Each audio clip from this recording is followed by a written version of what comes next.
قل اغیر اللہ اتخذ ولیہ، اے نبی تم فرماؤ کہ کیا تم مجھے یہ مشورہ دے رہے ہو کہ میں اللہ کے سوا کسی اور کو اپنا پشت پناہ مانگ لوں؟ فاطر السماوات والارض، وہ اللہ جو آسمانوں اور زمین کا پیدا کرنے والا ہے، وَهُوَ يُطْعِمُ وَلَا يُطْعَمُ، جو سب کو کھلاتا ہے خود کچھ نہیں کھاتا، اوئے ہوئے، سب کو کھلاتا ہے اور خود کھانے کا محتاج نہیں ہے۔ سر اگر یہ کوالٹی کسی میں ہے نا تو وہ مشکل کشا ہو سکتا ہے آپ کا۔ ہاں وہ تو سورۃ المائدہ میں اللہ نے فرمایا عیسیٰ اور ان کی ماں کھانا کھانے کے محتاج تھے۔ ایسوں کو اپنے نقصان اور نفع کا مالک سمجھتے ہو، اللہ کے سوا ایسوں کی عبادت کرتے ہو جو نہ تمہارے نفع کے مالک نہ نقصان کے مالک، یعنی نہ تو ان کی عبادت ہو سکتی ہے اور نہ آپ ان کو بندہ سمجھتے ہوئے ان سے مدد مانگ سکتے ہیں، کیونکہ وہ آپ کے نفع نقصان کے مالک نہیں، کیونکہ وہ تو خود محتاج ہیں روٹی کے جو اللہ انہیں کھلاتا ہے۔ میرے بھائی اگر عیسیٰ ابن مریم اور ان کی ماں سیدہ مریم روٹی کھانے کے محتاج ہیں، کسی کے نفع اور نقصان کے مالک نہیں ہے، تو بابے سے شاہی کوئی نہیں، بابے نیچے بچنا ہے، اسے نہیں رکھنا۔ اسلام بچانا جو بابے سارے ختم کرو علمی طور پہ۔ قل انی امرت ان اکون اول من اسلم، اے نبی تم فرماؤ مجھے تو خود میرے رب کی طرف سے یہ حکم ہوا ہے کہ سب سے پہلے میں اللہ کے سامنے سر تسلیم خم کروں۔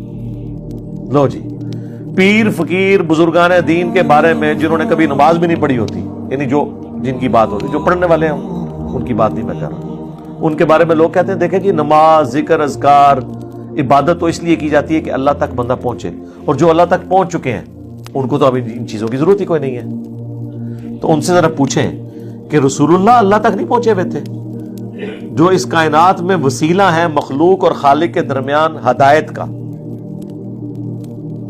ان سے زیادہ کون اللہ تک پہنچا ہوا ہے؟ اور ان کے لیے حکم ہو رہا ہے نبی تم نے خود اپنی زبان سے کہنا ہے انی امرت، مجھے حکم دیا ہے میرے رب نے، ان اکون اول من اسلم، کہ سب سے پہلے میں مسلم ہو جاؤں، میں سر تسلیم خم کروں، ولا تکونن من المشرکین، اور یہ بھی حکم دیا گیا ہے کہ دیکھنا مشرکین میں شامل نہ ہونا، یعنی سب سے پہلے میں توحید کا علم بردار ہوں، سب سے پہلے میں اللہ کا تابع فرمان ہوں، سب سے پہلے میں خدا کا مطیع ہوں، باقیوں کو تو میں بعد میں دعوت دوں گا، پہلے تو میں سر تسلیم خم کرتا ہوں۔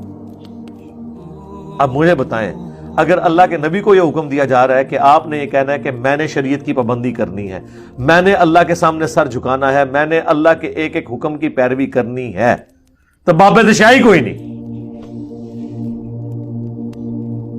کوئی شے نہیں۔ قل انی اخاف ان عصیت ربی عذاب یوم عظیم، آ گئی جی آیت جیڑی میرا میں رٹا چھڑی تو سورۃ الانعام میں ہے، سورہ یونس میں ہے، سورہ الزمر میں ہے، 3 دفعہ یہ آیت آئی۔ اے نبی تم فرماؤ بے شک میں تو خود خوف رکھتا ہوں اس بات کا کہ اگر میں نے بھی اپنے رب کی نافرمانی کی تو بڑے دن کا عذاب مجھے بھی آ پڑے۔ اچھا آپ کیا سمجھ رہے ہیں یہ نبی علیہ السلام جو یہ مذاق کے طور پہ باتیں کر رہے ہیں؟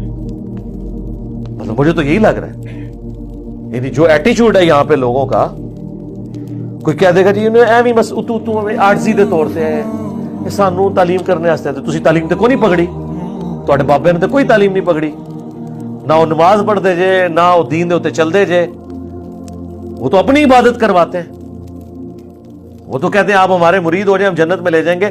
ادھر تو میرے بھائی یہ سنگولر کے سیگے ہیں کہ نبی تم فرماؤ مجھے تو حکم ہوا ہے کہ سب سے پہلے میں اللہ کا تابع فرمان بنوں، میں شرک نہ کروں، میں خود اس بات سے ڈرتا ہوں کہ اگر میں نے اللہ کی نافرمانی کی تو اللہ کا عذاب قیامت کے دن کا بڑا عذاب مجھے آ پکڑے گا۔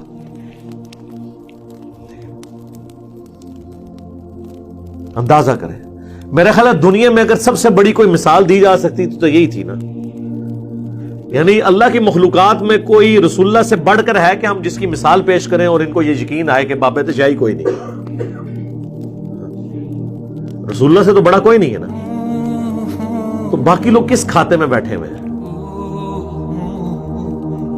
اسی لیے دیکھ لیں کہ یہ سورۃ الانعام جو ہے نا ننگی تلوار ہے توحید کے اوپر۔ مجھے آج بھی یاد ہے ہمارے ہمسائے تھے، وہ قادیانی تھے اس وقت بھی، خیر ہم تھے بریلوی، بریلویوں سے بڑا کانفیڈنٹ کون ہوگا؟ عشق رسول کے علمبردار ٹھیکیدار. تو مجھے ابھی بھی یاد ہے، ہم ایف ایس سی کے اسٹوڈنٹ تھے نا، تو کبھی ان سے گفتگو ہونی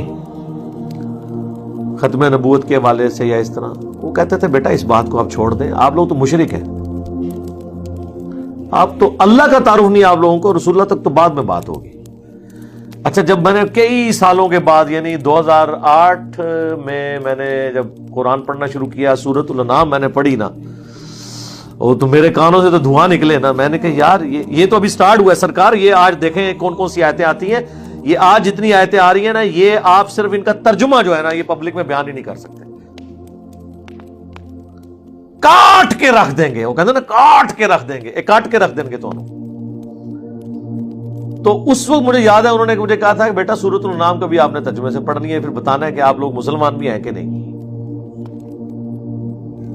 تو پھر مجھے بعد میں وہ باتیں یاد آئیں. میں نے کہا دیکھیں مسلمانوں کی پستی کا یہ لیول ہے کہ قادیانی بھی انہیں کچھ نہیں سمجھتے، دعویٰ کر لو. یعنی اسی تو شاہی کوئی نہیں سا جدو قادیانی سانو کچھ نہیں سمجھتے تو باقی تو شاہی کوئی نہیں نا پھر. تو اب یہ دیکھ لیں، من یصرف عنہ یومئذ فقد رحمہ، جو اس دن عذاب سے بچا لیا گیا تو یقیناً اسی پہ اللہ نے رحم کیا. وذالک الفوز المبین، اور یہی ہے کھلی کامیابی. اللہم اجعلنا منہم، آمین. دیکھیں کس لیول تک. لو اگلی ایک اور خوراک لو. وَإِن يَمْسَسْكَ اللَّهُ بِضُرٍّ فَلَا كَاشِفَ لَهُ إِلَّا هُوَ، اگر اللہ کسی کو پکڑ لے تکلیف کے اندر تو اس تکلیف کو کوئی نہیں چھڑا سکتا سوائے اس کا، یا سوائے عبد القادر جیلانی کے بقول بابوں کے. او جی وہ مصیبت آئی پھیر دیندے نے، کسی اور تے سٹ دیندے نے، 11ویں دیا کرو. قرآن تو کہہ رہے نہیں، جب اللہ پکڑ لے کوئی نہیں چھڑا سکتا، کوئی پیغمبر، کوئی فرشتہ، کوئی جن، کوئی بابا سوائے اس کے. اور ظاہر ہے یہ تکلیف دور کرنا یہ اللہ کی کوالٹی ہے، یہ اس کے ساتھ خاص ہے. ہم جب کہتے ہیں نا ایاک نعبد و ایاک نستعین، اے اللہ تیری عبادت کرتے ہیں، تجھ سے مدد مانگتے ہیں، تو یہ کہتے ہیں دیکھیں ہم بزرگوں سے بھی جو مانگتے ہیں نا وہ اللہ سے ہی لے کے دیتے ہیں. آپ امی سے روٹی جو مانگتے ہیں تو کیا یہ شرک ہے؟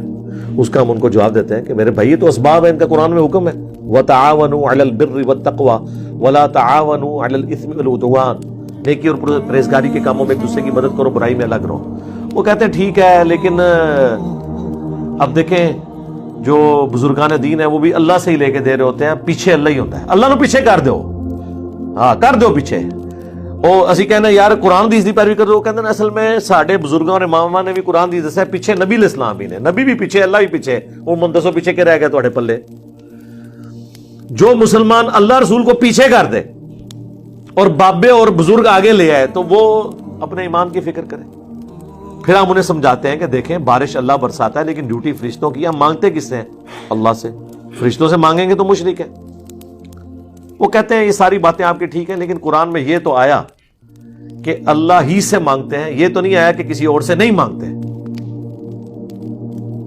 دیکھو ذرا اندازہ کرو. تو ہم نے کہا یہ بھی آیا ہوا ہے سورہ نمل کی آیت نمبر 62، اَمَّن يُجِيبُ الْمُضْطَرَّ إِذَا دَعَا، بھلا بتاؤ تو کون ہے جو مصیبت میں گھرے ہوئے شخص کی فریاد کو سنتا ہے، وَيَكْشِفُ السُّوءَ، اور اس کی تکلیف اس سے دور کر دیتا ہے، وَيَجْعَلُكُمْ خُلَفَاءَ الْأَرْضِ، اور تمہیں خلیفہ کرتا ہے اگلوں کا زمین پر. أَإِلَٰهٌ مَّعَ اللَّهِ، کیا اللہ کے ساتھ کوئی اور الہ بھی ہے جس کی یہ کوالٹیز ہوں؟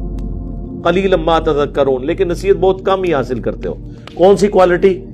تکلیف اور پریشانی میں گھرے ہوئے شخص کی فریاد کو سننا، یہ اللہ کی کوالٹی ہے. تو یہاں پہ بھی آیا کہ اگر اللہ کسی کو پکڑ لے تکلیف کے ساتھ تو اسے کوئی دور نہیں کر سکتا سوائے اس کے. وَإِن يَمْسَسْكَ بِخَيْرٍ، اور اگر اللہ تعالیٰ کسی کے لیے خیر کا ارادہ کر لے، فَهُوَ عَلَىٰ كُلِّ شَيْءٍ قَدِيرٌ، تو اللہ تعالیٰ ہر چیز پر قادر ہے. اچھا یہی آیت سورہ یونس میں آئے گی، وہاں پھر آگے ساتھ آتا ہے وَإِن يَمْسَسْكَ بِخَيْرٍ فَلَا رَادَّ لِفَضْلِهِ، تو اللہ کے فضل کو کوئی ٹال نہیں سکتا اگر وہ ارادہ کر. یعنی اگر اللہ نے ارادہ کیا ہوا ہے تو میرے بھائی کوئی کچھ نہیں کسی کو نقصان پہنچا سکتا. اسی کو نبی علیہ السلام نے ٹرانسلیٹ کیا ہے. صحیح بخاری اور صحیح مسلم دونوں میں حدیث ہے. حضرت معاویہ رضی اللہ تعالیٰ عنہ نے مغیرہ ابن شعبہ کو خط لکھا کہ آپ کوئی ایسا وظیفہ مجھے بتائیں جو اللہ کے نبی سے آپ نے خود سنا ہو. تو انہوں نے کہا کہ نبی صلی اللہ علیہ وآلہ وسلم ہر فرض نماز کے بعد پڑھا کرتے تھے لا الہ الا اللہ وحدہ لا شریک لہ لہ الملک ولہ الحمد وہو علی کل شیء قدیر اللہم لا مانع لما اعطیت ولا معطی لما منعت ولا ينفع ذا الجد منک الجد. کہ اللہ جسے تو عطا کرے اسے کوئی چھین نہیں سکتا, جسے تو چھین لے اسے کوئی عطا نہیں کر سکتا, اور بڑے سے بڑے شخص کو اس کا منصب اور عہدہ کوئی فائدہ نہیں پہنچا سکتا. تو یہ دعا ہم پڑھتے ہیں فرض نماز کے بعد.